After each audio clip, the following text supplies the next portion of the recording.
Cut स्नान, cold friction. आज बता रहा हूँ हिब्बात के बारे में, कट स्नान के बारे में बात कर रहा हूँ। इसको कमर स्नान भी कहा जाता है, कट स्नान कहा जाता है। लुई कोने ने इसको कोल्ड फ्रिक्शन कहा। हिब्बात, कट स्नान, घर्षण स्नान कहा गया। इसमें कोने, लुई कोने ने इसका आविष्कारक हैं और फादर प्राइट ने साइंटिफिकली इसका आविष्कार है, साइंटिफिकली बताया, वैज्ञानिक ढंग से बताया। और जस्ट उधर हैं जो एडोल्फ जस्ट हैं, वो कह रहे हैं रोगों का उत्पत्ति केंद्र पेड़ू है। पेड़ू में अगर गर्मी है, उसको गर्मी को हम बाहर नहीं निकालेंगे तो रोगों का अंत नहीं होगा, रोग का अंत नहीं होगा। उधर जनेंद्रिय को भी उन्होंने माना, वहाँ पर सारी जो नर्व्स हैं, एंडिंग्स होती वहाँ पर होती हैं।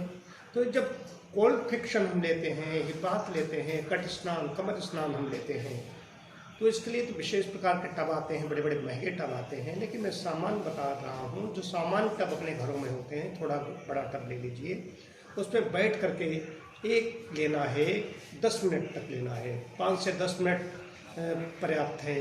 फिर उस पर बच्चों के लिए कितना है, बड़ों के लिए कितना है, ये है रोग की अवस्था में क्या है। लेकिन यहाँ पर स्वास्थ्य रक्षा के लिए भी है, इम्यूनिटी बढ़ाने के लिए भी है। स्वस्थ स्वास्थ्य रक्षण, स्वस्थ व्यक्ति के स्वास्थ्य रक्षा कैसे की जाए कि पेड़ों की गर्मी को बाहर निकालते रहें, पेड़ों को हम गर्म न होने दें।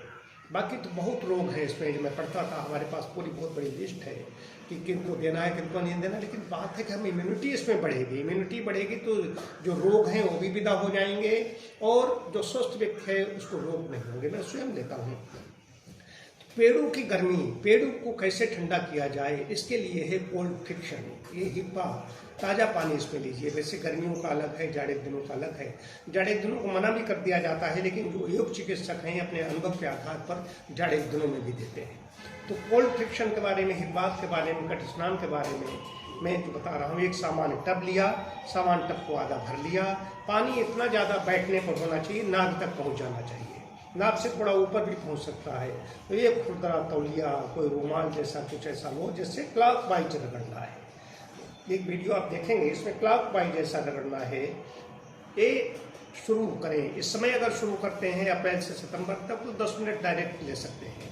यदि उधर और जल्दी जाड़े दिनों में हो तो जाड़े दिनों में तो पहली बात तो जो प्राकृतिक चिकित्सक है उसकी सलाह लेकर के ही करना है।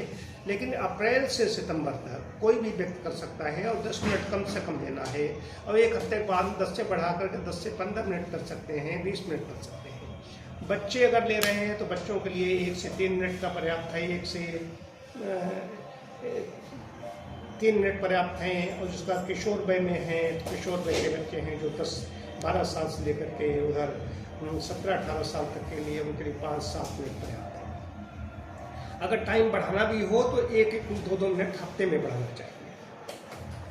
इसमें तो क्या करते हैं, जब एक्शन रिएक्शन का सिद्धांत है नेचुरोपैथी में, जब बैठते हैं उसमें टब में, तो टब में बैठ करके जब क्लॉक वाइज रगड़ते हैं, जंघाएं भी उसमें आगे डूबी रहती हैं, पैर बाहर रहते हैं। विशेष बात यह है, इसमें दाहिना हाथ जब ऐसे करेंगे तो ये तो भीगेगा पानी में, लेकिन बाकी नए हाथ, सिर, छाती, सीना, ये घुटने, पैर, ये सब सूखे रहेंगे। अगर कहीं कोई अंग गीला हो जाता है या पहले से भीगा है तो उसका लाभ उतना नहीं मिलेगा। कट स्नान के लिए ठीक तरीके से लाभ मिले, कट स्नान का ठीक लाभ मिले, इसके लिए सिर्फ कट, कमर और जंघाएं, तो उनको बाद में रगड़ना है। इतना भी ज़्यादा नहीं खुरदरा या इतना कस के नहीं रगड़ना है, उससे बाल और खाल प्रभावित हो जाए, ऐसा भी नहीं करना है। तो इससे ठंडा होगा शरीर। अब इसके बाद में क्या करना है कि व्यायाम करें, व्यायाम करके शरीर को गर्म कर दें। मैं तो योगासन कर लेता हूँ, शाम को क्यों लेता हूँ, सुबह पेट की पट्टी डालता हूँ, शाम को एक कट स्नान लेता हूँ, बाद में योगासन करता हूँ। तो योगासन करने से शरीर गर्म हो जाता है। और इसके और भी कुछ नियम हैं। आधा घंटे तक कुछ खाना पीना नहीं है, उसके 1-1.5 घंटे तक फिर दोबारा स्नान नहीं करना है, ये तो करना ही करना है। तो बाकी जितने भी महिलाओं पुरुषों के रोग हैं वो लोग इसमें ले सकते हैं। मासिक धर्म संबंधित है, ये प्रदर संबंधी रोग हैं, चाहे श्वेत प्रदर हो, रक्त प्रदर हो, जिसे लिकोरिया कहते हैं, बहुत महिलाएं इससे जूझ रही हैं। तो इसका प्रयोग घर में ताज़ा पानी है, टब में पानी भरें, टब में पानी भर करके उसमें बैठना है, बैठ करके ये करना है।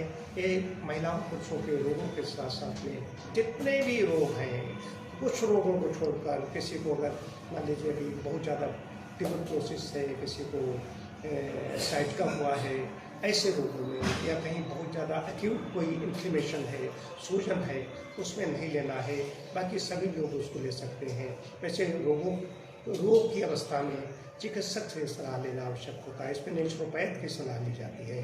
नेचुरोपैथी का मामला ये है। वैसे सामान्य अवस्था में कोई भी ले सकता है। प्रदर्भ रोगों में, मासिक धर्म संबंधी विकारों में, महिलाओं और जो पुरुषों की जो स्टेबिलिटी है, पुरुषों में भी जो कहना चाहिए इम्पोर्टेंसी है, नपुंसकता है, ऐसे रोगों में भी ये बहुत ज़्यादा लाभकारी है। इसके साथ साथ में और जो पाचन तंत्र के रोगों में कब्ज है, गैस्ट्राइटिस है, जितने भी अल्सर है, कोलाइटिस है, सब में लाभकारी है। कटिस्थान में से और भी कटिस्थान कई तरीके से लिए जाते हैं, तो कोल्ड फ्रिक्शन की बात कर रहा हूँ। कटिस्थान न्यूट्रल भी बात होता है, जो समशीतोष्ण जल होता है। जैसे जाड़े दिनों लेना है तो ज़्यादा पानी टेम्परेचर उसमें पता चला जो ठंडा हो गया है तो उसमें हमें ठंड ज़्यादा लगेगी, तो समशीतोष्ण भी दिया जाता है। और गर्म ठंडा कटिस्थान भी दिया जाता है। हॉट एंड कोल्ड एक बात कहा जाता है। उसमें तीन एक का फार्मूला होता है। कमर दर्द है, कई ऐसे रोगों में दिया जाता है। या जाड़े के दिन जब आ गए हैं तो कोल्ड फ्रिक्शन न दे करके गर्म ठंड हॉट एंड कोल्ड एक बात देते हैं। उस पर कभी फिर बताऊंगा। लेकिन ये मुख्य बात है, कट स्नान अगर लेंगे तो पेड़ों की जो गर्मी होती है, हमारा जो यहाँ पर गर्मी होती है, क्योंकि बड़ी आंत में मल जब रुक जाता है, ज़रूरत से ज़्यादा समय तक आंत में रुका रहता है, तो वहाँ पर गर्मी पैदा हो जाती है, गैस बनने लगती है, गैस ऊपर की ओर भागती है, मल कड़ाव हो जाता है। तो आप देखते हैं कि गोबर गैस का प्लांट देखिए, उसमें गोबर डाला जाता है, उस प्लांट में गैस उत्पन्न होती है, उसको जलाने के काम में, प्रकाश के काम में, खाने उससे पकाया जाता है, इसका उपयोग किया जाता है। ठीक वैसे ही जब आप में मल जरूरत से ज़्यादा समय तक रुक जाता है तो उसमें बहुत ज़्यादा गर्मी उत्पन्न हो जाती है। ये गर्मी सारे रोगों का कारण है। यही बात इस गर्मी को समाप्त कर देता है। अब आगे जितने ओबेसिटी है, स्थूलता है, मोटापा है, इन सब लोगों में इतना अच्छा है। इसको लेकर के आधा घंटे तेजी गति से टहलें या कोई व्यायाम करें। कमजोर या दुर्बल कोई व्यक्ति है, वो अशक्त हो गया है, उसके लिए अगर नहीं ज़्यादा चल फिर सकता है, ज़्यादा व्यायाम नहीं कर सकता, तो भी उसके लिए कहा गया है कंबल ओढ़ करके लेटना है, कि उससे ठंडा हो जाएगा शरीर। पेड़ों में ठंडक पहुँचते पूरा शरीर ठंडा हो जाता है, तो इसलिए उसको भी शरीर को पुनः गर्म कर लेना चाहिए।